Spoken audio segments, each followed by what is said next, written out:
Good morning, good afternoon, good evening, wherever you are. I'm your host, FD465.tv, and today we are going to perform one of our cryptocurrency reviews on one project that I think not many people are thinking about, and that project is Frontier. So guys, what I'm going to share with you today with regards to Frontier is not financial advice. If you do require financial advice, you know what to do by now. Please approach someone who's trying to give you financial advice. The information contained in this video is just for educational as well as entertainment purposes. So without further ado, let's jump into Frontier. What is it? So Frontier, launched in 2019, it describes itself as a chain-agnostic decentralized finance or DeFi aggregator. Frontier aims to solve the problem of fragmentation within the DeFi sector. Frontier claims that non-custodial wallets are mostly suitable for storing crypto assets but are unusable when it comes to DeFi, which is true. I can give testament to that. DeFi users are forced to download multiple wallets in an attempt to participate in a single ecosystem. Frontier integrates several wallets such as Metamask, Coinbase Wallet, Trust Wallet, and IM Token. I've never heard of that IM Token. Its users don't have to transfer their crypto assets between different assets. So that is how it's attempting to solve the problem of fragmentation, which I think could be a barrier to mass adoption. As degens, we can maintain 100 wallets, but can you expect the general public to maintain several wallets? I don't think so. Anyway, so let's jump into some value proposition for Frontier. Frontier claims to be the one-stop Web3 wallet for DeFi users across the crypto ecosystem. Frontier also unifies the self-custody user experience to simplify onboarding and adoption of Web3 technology. Users can safely swap the largest selection of crypto assets from within the same wallet. With its security and privacy-first approach, Frontier allows users to interact with its application in a trustless and decentralized manner. Frontier also connects to multiple decentralized exchanges or DEXs and DEX aggregators, thereby providing users with the best available prices and rates. Frontier is also multi-chain and multi-platform all at the same time. Now let's look at some key features for Frontier. For starters, users can stake, lend, borrow, farm, trade in derivatives from inside their wallet. Through Frontier's cross-chain bridge, users are able to transfer their digital assets across 30 plus chains in a convenient, safe, and secure manner from inside their own wallet, which is the only single wallet they've got. It is also possible to purchase crypto using fiat from within the Frontier wallet, and on this point, I'm not sure how this has been impacted by the latest Choke 3.0 initiated by Legacy Finance. Users can also manage a range of NFTs from across 35 plus chains in a secure environment. Now, as part of our DUI or our risk evaluation, as usual, we are going to apply the 13 elements we use to evaluate the credibility and the risk levels associated with investing into these crypto projects. And those 13 elements include decentralization, security, scaling, interoperability, the age of the project team, project use cases, social media presence via Twitter and via Discord, as well as the project is tokenomics. So starting with decentralization, with Frontier, anyone can interact with the Frontier platform in a permissionless, non-custodial manner. There are no middlemen and users get to keep the keys to their crypto assets. So not your key, not your crypto. Frontier does manage that quite well. As far as security is concerned, the Front token, which is the ticker symbol for Frontier, is an ERC20 token, and it uses smart contracts that allow token holders to bridge their Front ERC20 tokens to Binance Smart Chain and this BEP20 standard. Frontier utilizes a fraud detection feature which scans every single transaction performed in order to protect users from malicious scams, fraud, and crypto crimes. I think most projects should try and look at this because I think it's quite key, especially for mass adoption. When connecting a Web3 wallet to DeFi applications, Frontier will provide credibility insights to make any user interaction safe while providing peace of mind. Frontier's wallet is security tested, and the underlying software was audited by the likes of QuantStamp, Cetic, and Slowmist. For those of us who prefer hardware wallets, Frontier also covers that because it supports the likes of Trezor and Ledger hardware wallets for additional peace of mind. So on security, I think they've got majority of issues that most users, especially those degens and the old school crypto players, need to see when it comes to security. Let's move on to scaling now. Frontier support over 30 chains, decentralized exchanges or DEXs and DEX aggregators, including the likes of Ethereum, Binance Smart Chain, Harmony, which is Harmony One, among many others. With this cross-chain bridge, users can transfer assets across multiple chains. As far as interoperability is concerned, Frontier connects to well over 30 chains and DEXs or DEX aggregators, making it one of the most well-connected DeFi wallets. Frontier integrates several wallets such as Metamask, Fortmatic, Coinbase Wallet, Trust Wallet, and IM Token. Again, I'm struggling. I haven't come across that. DeFi support extends to several blockchains, include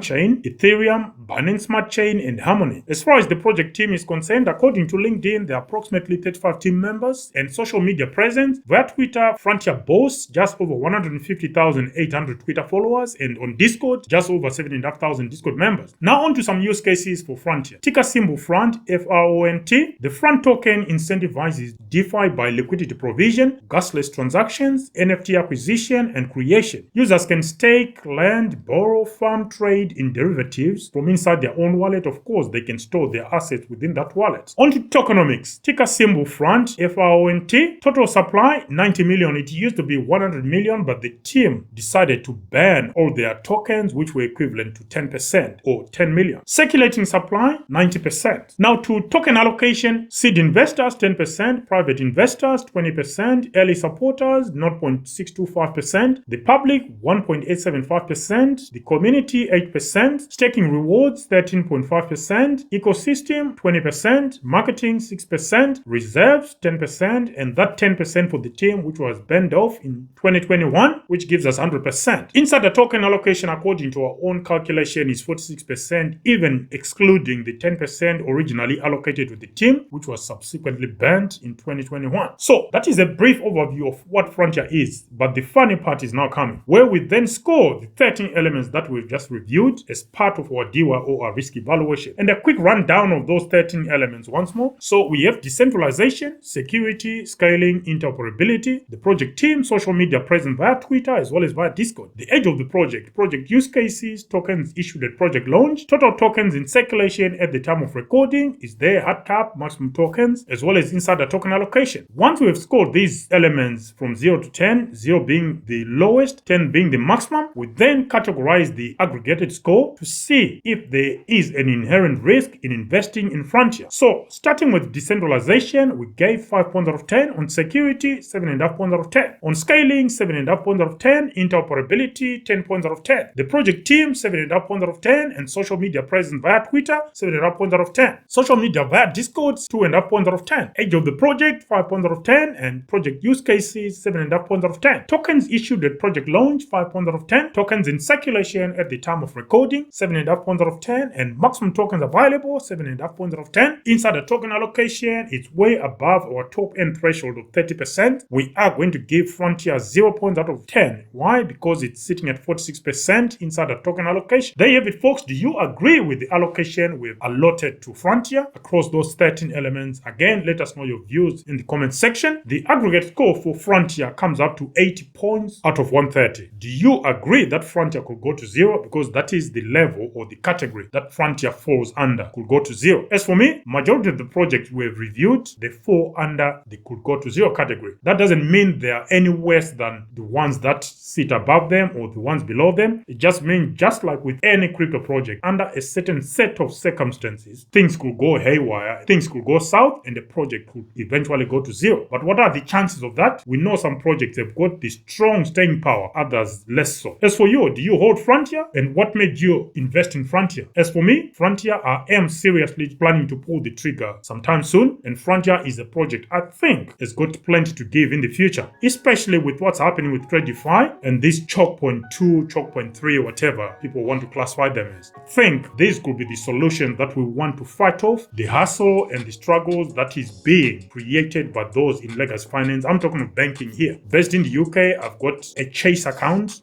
It's not my primary account, but I've got a Chase account. I'm just going to stop using it. Just going to stop putting funds into it. Whatever funds are in there, I'll just move them up. Why? Because they've decided to pick winners. And our money is not as good as someone who does not invest in crypto. They can keep their bank, I keep my money, and I go where I'm wanted. And just for their info, there are so many banks that still provide services to people who participate within the crypto space. If that stops, I'm sure someone will be creative enough and we just take it from there. Anyway, guys, that's my brief rant and the conclusion of our review of Frontier, a project I think has got plenty of potential. Actually, it reminds me of Thorchain. What are your thoughts, guys? Let me know. Until the next video, I'm FD for Sage5.tv signing out for now. Bye.